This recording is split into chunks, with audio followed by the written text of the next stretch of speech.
Хэвлэл мэдээллийн ёс зүйн зарчимд бол хүүхэдтэй харьцахдаа хүүхдээс мэдээлэл сурвалжлага авахдаа сэтгүүлчдийн баримтлах ёс зүйн зарчмыг бол нэлээд тусгаал онцгойлж заасан байдаг. Мэргэжлийн хэвлэл мэдээллийн байгууллагуудын өнөөдөр нийт төрөнд одоо анхаарч ажилладаг хүүхдтэй холбоотой мэдээ сурвалжлага нийтлэл нэвтрүүлгийг бэлтгэхдээ насанд хүрээгүй хүүхдийг мэдээллийн их сурвалж болгон ашиглахаас бид нар өнөөдөр татгалздаг.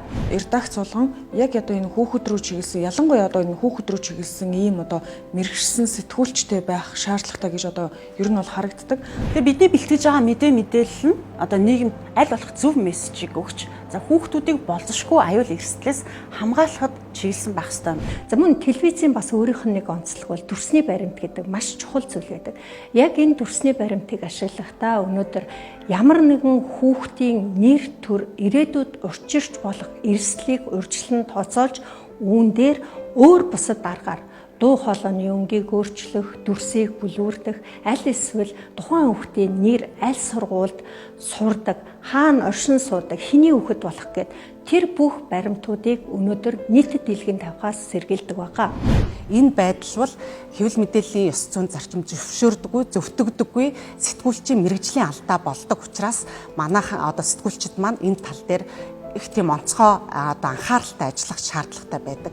Хэвлэл мэдээллийн байгууллагын ажилтнууд болон сэтгүүлчид та бүхэн хүүхдтэй холбоотой, хүүхдийн хүчирхийлэлтэй холбоотой гэмтэргийн талаар мэдээлэлтэй өндөр хариуцлагатай байж ёс зүйн хэм хэмжээгээ сайн сахиж ажилласаа гэж хүсэж байна. Одоо яг хүүхдтэй ажиллахаасаа өмнө тэр одоо мэдээллийг очиж авахаасаа урьдаар хүүхдтэй яаж харьцах уу, ямар байдлаар нь гаргах нь ёс зүйтэй вэ гэх мэтчлээ одоо нэг хүүхдийн мэргэжлийн байгууллагуудаас мэргэжлийн одоо хүүхдийн сэтгэл зүйчээс заавар зөвлөгөө авсныхаа үндсэн дээр мэдээллээ одоо гаргадаг байвал илүү одоо тохиромжтой юм болов уу? Одоо орчин цагт хэвлэл мэдээллийн байгууллага сэтгүүлцэн одоо гол үүрэг бол хурдан шуурхай байха болсон. Одоо хамгийн одоо чухал гол үүрэг бол альва мэдээллийг бодтойгоор үнэн бодтойгоор мэдээлэх нь бол бидний гол үүрэг хариуцлага болсон. Өнөөдөр бид нар хүүхдүүдийн төлөө хийж чадах хамгийн сайн зүйл бол тэднийг эрслээс урьдчилан сэргийлэх. Энэ нь альва юмыг босны хойноос биш болохын өмнө урьдчилан сэргийлэх нь хамгийн үр дүнтэй арга гэж өмнө ч үзэжсэн одоо ажиллаж байгаа багш гэсэн яг үүнийг хичээн ажиллаж байна. Хүүхдэд ээлтэй хэвлэл мэдээллийг хамтдаа бүтээцгээе. Нэгдүгээрт хүүхэд аян үргэлжилж байна.